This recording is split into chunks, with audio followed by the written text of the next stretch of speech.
और अगर जमीन खरीदने या बेचने का आपका प्लान है तो यह खबर आपके लिए ही है। सरकार ने लैंड कन्वर्जन के नियम पहले से ज्यादा सख्त कर दिए हैं और अब इस फर्जीवाड़े को रोकने के लिए हर खरीदार को जमीन की वैधता साबित करने वाले कई नए दस्तावेज देने होंगे। लैंड रजिस्ट्रेशन सिस्टम में एक बड़ा बदलाव करते हुए सोसाइटी लीज पर आधारित सभी भूखंडों के रजिस्ट्रेशन को 90A अप्रूवल से जोड़ दिया गया है। अब इसका मतलब क्या है और इस नए नियम के आने से क्या बदलाव होने जा रहा है और किन लोगों की इसमें मुश्किलें बढ़ सकती हैं।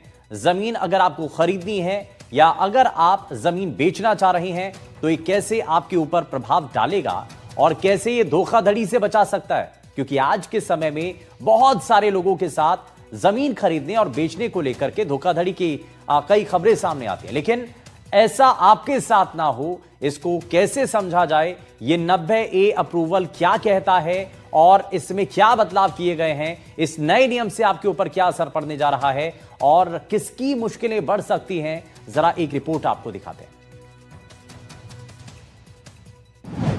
जमीन खरीदो लेकिन सबूत भी दो। रजिस्ट्री में सख्ती, अब 90A जरूरी। नियम हुए कड़े, लोग रजिस्ट्री में फंसे। जमीन खरीदने वालों के लिए झटका, सोसाइटी पट्टों की नहीं होगी रजिस्ट्री। जमीन खरीदने वालों के लिए बदला नियम, 90A अप्रूवल के बिना रजिस्ट्रेशन बंद। 90A के बिना नहीं मिलेगा कोई प्लॉट। प्लॉट के लैंड कन्वर्जन का सबूत जरूरी। राजस्थान में जमीन खरीदने वालों को बड़ा झटका लगा है। अब बिना ठोस सबूत के जमीन का कन्वर्जन नहीं होगा। सरकार ने नियम इतने कड़े कर दिए हैं कि हर खरीदार को अब दस्तावेजों की लंबी फहरिस्त जुटानी होगी और किसी भी गड़बड़ी पर फाइल सीधे रिजेक्ट। सरकार ने लैंड रजिस्ट्रेशन सिस्टम में एक बड़ा बदलाव किया है। इसके तहत सोसाइटी लीज पर आधारित सभी प्लॉट का रजिस्ट्रेशन जरूरी तौर पर 90A अप्रूवल से जोड़ दिया गया है।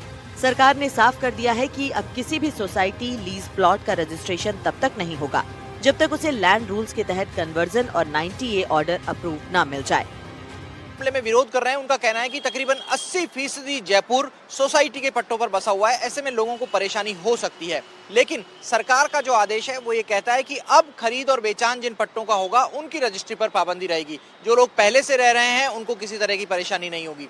हालांकि इससे प्रॉपर्टी मार्केट में थोड़ी गिरावट की आशंका भी बनी हुई है। जो अभिभाषक समुदाय है उसकी आशंका ये हो सकती है कि उनके रोजगार पर परोक्ष रूप से चोट पहुंचेगी, आघात पहुंचेगा।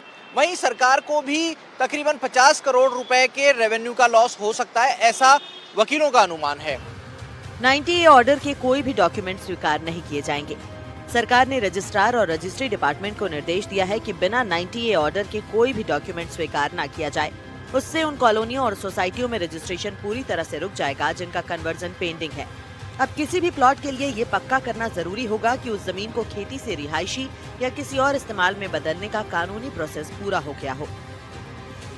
कहा यह भी जा रहा है कि सोसाइटी पट्टों के भूखंडों पर रजिस्ट्री को लेकर जो रोक लगाई गई है उसको लेकर सरकार विचार कर रही है कि क्या इस रोक को वापस ले लिया जाए।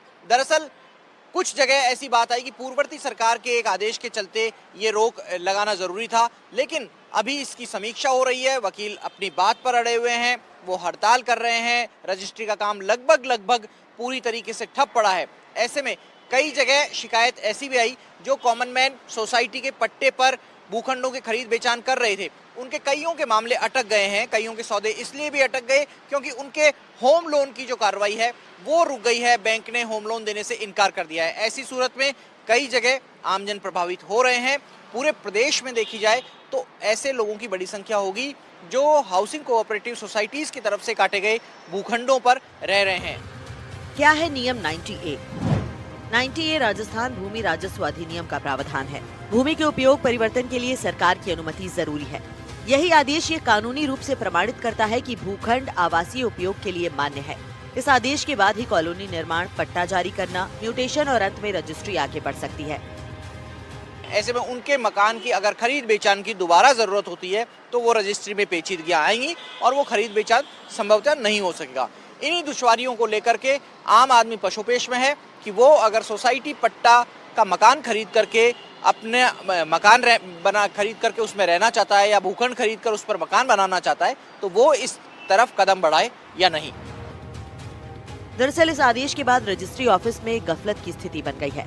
आमजन की परेशानी बढ़ गई है। उप रजिस्ट्रार अब उन्हीं सोसाइटी पट्टों की रजिस्ट्री कर रहे हैं जिन पट्टों के साथ भू मालिक कन्वर्जन और 90A सबूत देंगे। किस किस पर पड़ेगा असर, ये भी जान लीजिए। जिन्होंने सोसाइटी लीज के आधार पर प्लॉट खरीदे, जिनका लैंड कन्वर्जन अभी तक पूरा नहीं हुआ है, उनकी प्रॉपर्टी अनिश्चित स्थिति में फंसी रहेगी। रजिस्ट्री नियम में बदलाव पर सरकार का मानना है कि SC/ST कृषि भूमि के गलत बेचान पर लगाम लगेगी। इसे लेकर कई तरह के विवाद होते रहे हैं। काश्तकारी अधिनियम के तहत SC/ST की जमीन केवल SC/ST के व्यक्ति को ही बेची जा सकती है, लेकिन कई सोसाइटी वाले SC/ST की जमीन खरीदकर बिना कन्वर्जन के ही उस पर प्लॉटिंग कर देते थे। इसके बाद उन जमीनों पर विवाद खड़ा हो जाता था। इससे बचने के लिए सरकार ने रजिस्ट्रेशन एक्ट में संशोधन को लागू कर दिया है। जमीन के सौदों में पारदर्शिता लाने का दावा किया जा रहा है, लेकिन खरीदारों को अब और ज्यादा दस्तावेज जुटाने होंगे और मंजूरी में समय भी पहले से ज्यादा लग सकता है। फिलहाल इतना तय है कि जमीन खरीद बिक्री का खेल अब आसान नहीं रहने वाला है। जयपुर से शशि मोहन शर्मा की रिपोर्ट, NDTV राजस्थान के लिए।